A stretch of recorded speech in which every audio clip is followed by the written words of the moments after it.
Netanyahu বেঁচে আছেন নাকি মারা গেছেন, এরকম যখন নাকি গুজব গুঞ্জন বিভিন্ন সোশ্যাল মিডিয়াতে গণমাধ্যমে, তখন হঠাৎ করে একটা ক্যাফেতে তিনি কফি পান করছেন এবং সহকর্মীদের সাথে সহর্ষে কথা বলছেন, এমন একটা ছবি সামাজিক যোগাযোগ মাধ্যমে বা গণমাধ্যমে প্রকাশ পেয়েছে।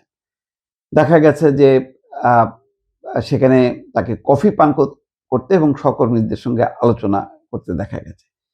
ইরানের রাষ্ট্রীয় সংবাদ মাধ্যম নেতানিয়াহুর মৃত্যু বা আহত হওয়ার একটা খবর প্রচারিত হয়েছিল। ইরানের অনলাইনেও সেই গুজব ছড়িয়ে পড়েছিল। তবে তেহরান বলেছে যে তারা নেতানিয়াহুর শেষ দেখে ছাড়বে, এই যুদ্ধ থেকে তারা সরবে না।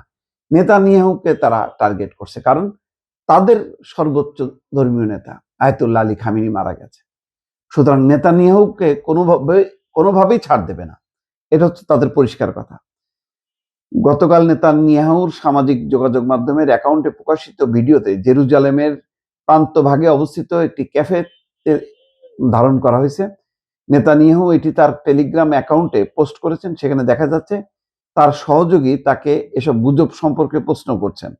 নেতানিয়াহু ডেট শব্দটি নিয়ে মজা করে বলেন, হিব্রু ভাষায় শব্দটি কারো বা কিছুর প্রতি উন্মাদনা বোঝাতে ব্যবহার হয়।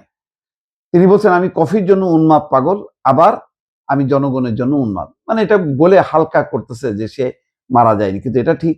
নেতানিয়াহু কিন্তু এখন সর্বোচ্চ নিরাপত্তায় আছে। আগে যেমন প্রতিদিন সে জনসমক্ষে আসতো, এখন আসছে না। তার মানে বোঝেন, এখন অধিকাংশ সময় সম্ভবত মাটির নিচে কোনো বাংকারে সে থাকে।